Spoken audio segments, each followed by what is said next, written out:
Jagannath students स्वागत करुछि आपण मानकु आउ गोटे नुआ वीडियो को।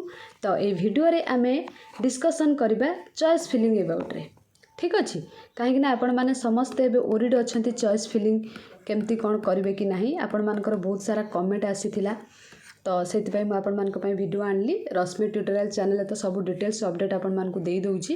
तो एथिरे बहुत सारा कमेंट आपण मानकर आसीथिला कि आमे टोटाल केतेटा कॉलेज रे चॉइस फिलिंग करि परबो। एटा समस्त जानिछन्ते आपनकर मिनिमम होची 5टा मिनिममटा ता सहित आपनकर मैक्सिमम कथा जदि कहबा आपनकर 10टा हैला।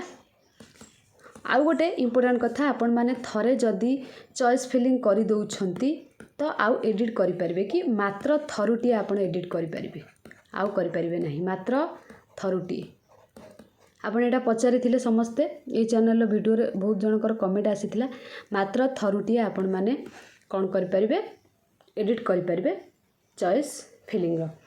ठीक अछि ता सहित आपण मानक रैंक अनुसार आपण माने केमिति चॉइस फिलिंग करिवे सेटा ऑलरेडी मु रश्मि ट्यूटोरियल चैनल रे अपलोड करि देइछि। आपण माने सेटा देखि देबे रेशियो विषय रे कहि देइछि केमिति कोन रेशियो चूज करिवे। गुड मार्क माने गुड रैंक जो मानकर अछि बैड रैंक जो मानकर अछि ता सहित जो मानकर मिडिल रैंक अछि सेटा कहि देइछि। रेशियोटा निहाती देखिबे रेशियो वीडियोटा निहाती देखिबे। आउ गोटे इंपोर्टेंट फैक्ट होची सीट कैलकुलेशन भी रश्मि ट्यूटोरियल चैनल रे ऑलरेडी अपलोड हो जाइए सेटा को भी आपण माने देखि परिबे हैला। ता सहित आपनकर क्वेश्चन थिला 10टा कॉलेज कथा कहिदेली आउ मात्र थरुटी एडिट करिवे। आउ गोटे इंपोर्टेंट क्वेश्चन आपण मानकर थिला कि आमे एरर जो हेची केमती कोन ताकू करेक्शन करिवु। एगुडा का आपण माने जेतेबेले एडमिशन बेले डॉक्यूमेंट वेरिफिकेशन हबो डीवी डॉक्यूमेंट वेरिफिकेशन हबो सेतिका बेले जहा एरर थिबो से माने करेक्ट करि परिबे। ठीक अछि सेति चिंता नियंतुनी करेक्शन आपण माने करि परिबे। आउ कैरियर मार्क जो मानकर ऐड हे नाही सेमती पळे आसी आपनकर मार्क तो आउ आपण मानकर ऐड हे परिबो नाही काहे कि आपनकर रैंक आसी सारची मार्क भी आसी सारची। आपण माने जेतेबेले ऐड करिसंती सबमिट टाकू ठीक से मारी नाहंती मारिसंती से किंतु सबमिट नेनी जहा फल आपनकर ऐड हेनी। आउ जो माने कहउछंती कि छि कम मार्क मोर थिला 8 पॉइंट समथिंग केते थिला मु किंतु 7 पॉइंट रे मोर ऐड हेछि तो सेटा किछि कर परबेनी आपण बुझी परछन ना। तो ये क्वेश्चन आपण मानकर सब थिला तो डाउट क्लियर हे जाइतबे वीडियो माध्यम रे।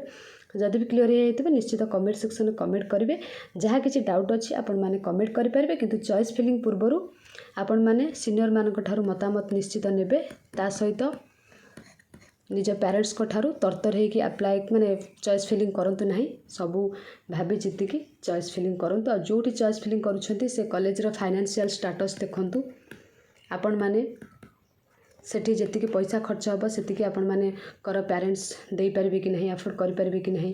हॉस्टल फीस को चेक करिवे ता सहित फैकल्टी केमती आपण को घर ठारू केते बाट सोडा सब चेक करिकि आपण माने कोन करिवे माने चॉइस फिलिंग टाकू चूज करिवे। ता सहित जेमती कि स्लाइड अप करि पारुथिबे स्लाइड अप करि पारुथिबे सेही हिसाब रे देबे। मन कर जणे पढिबो भद्रक ऑटोनोमस कॉलेज रे से देदेव 9 नंबर कॉलेज तो आउ स्लाइड अप करि परिबो ना स्लाइड अप माने ऊपर को जीवो तो भद्रक ऑटोनोमस कॉलेज 3 नंबर देले जदि 7 नंबर कॉलेज रे आपनकर आसिला फर्स्ट मेरिट लिस्ट रे आपन स्लाइड अप करि परिबे 3 नंबर को तो स्लाइड अप जेमती करि पारथिबे। आ जदि आपन लास्ट को देबे से कॉलेज टा तो स्लाइड अप करि परिबे ना बाध्य हे कि फ्री फ्लोट चूज करिवे। एमिति 3 नंबर देले जदि 4 नंबर कॉलेज रे आसी जिबा आपन स्लाइड अप करि परिबे बुझ परछन। तो ए सब कथा प्रति टिके ध्यान देबे। आ रेशियो वीडियोटा निहाती रश्मि ट्यूटोरियल चैनल रे देखि दियंतु आपण मानको बहुत हेल्पफुल हबो। Thank you all.